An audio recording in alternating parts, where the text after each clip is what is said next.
Je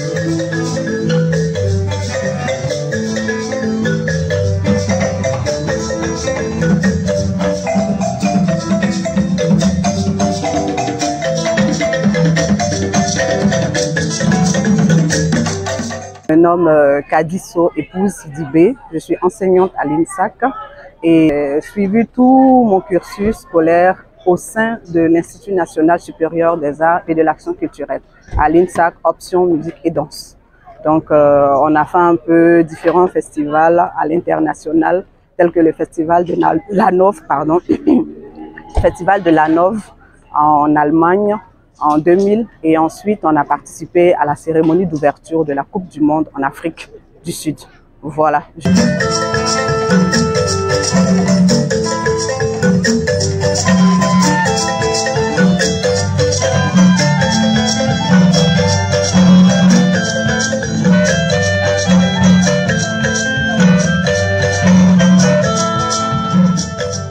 Et actuellement, nous enseignons à l'INSAC en danse et en musique. Parce que j'ai travaillé pendant longtemps avec le père, paix à son âme, Souleymane Koli. Et nous avons fait des tournées en Guinée, ici bien en Côte d'Ivoire. Et on a été les Go de Côte d'Ivoire, nouvelle génération.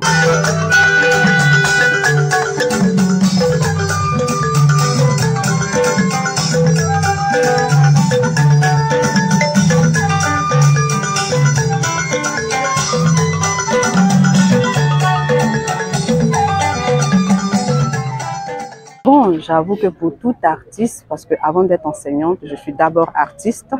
Et la première des choses, c'est cette peur, entre guillemets, qui vous anime. Est-ce que nous allons pouvoir atteindre nos objectifs? Est-ce que nous allons pouvoir toucher le cœur du public qui nous regarde? Quel message nous voulons véhiculer? Est-ce que le public va arriver à cerner ce message-là? Voilà un peu dans l'atmosphère dans laquelle nous nous trouvons avant de monter sur la scène.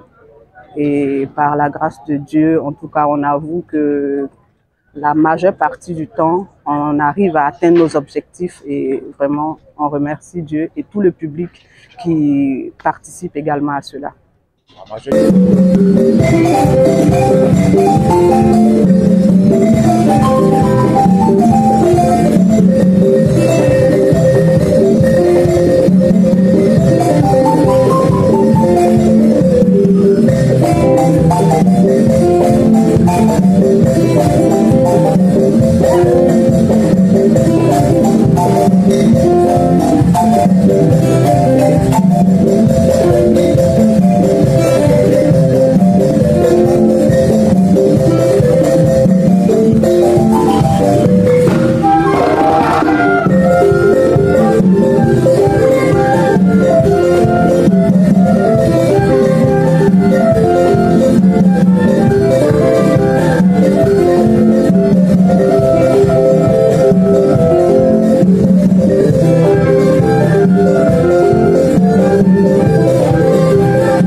Il y a un public qui est très passif, il y a un public par contre qui est très actif. Donc si on se retrouve en face d'un public qui est passif, généralement ils adorent, ils aiment, mais ils ne le manifestent pas.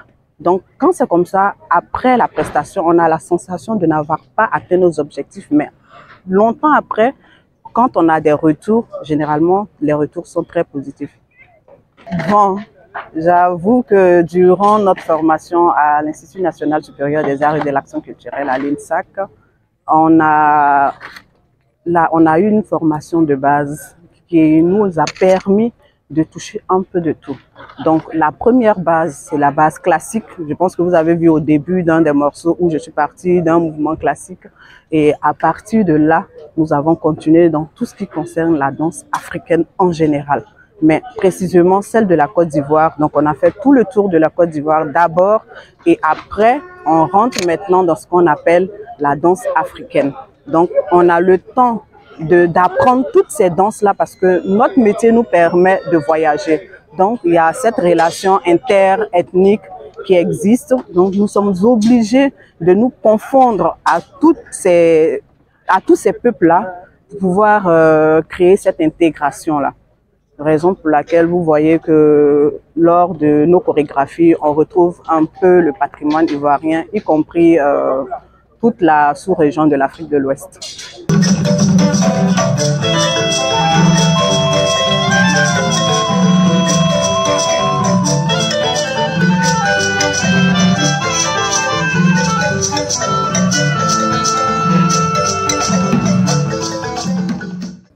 Bon, les élèves généralement sont un peu mitigés. Il y en a qui optent pour la danse classique, mais vu que ici, ce n'est vraiment pas dans notre culture, arrivé à un moment, ils se résignent un peu, enfin, ils penchent un peu du côté de la danse traditionnelle africaine qui est vraiment ce qui nous appartient. Voilà, donc c'est dans ça qu'on se retrouve et il faut pouvoir promouvoir notre art. Donc, très souvent, les élèves se penchent sur la danse traditionnelle africaine.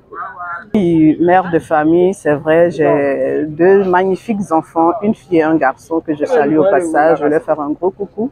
Et un mari adorable qui n'a jamais grogné pour ce que je fais en tout cas. Il n'a jamais dit quoi que ce soit. Et vraiment, je lui rends hommage également.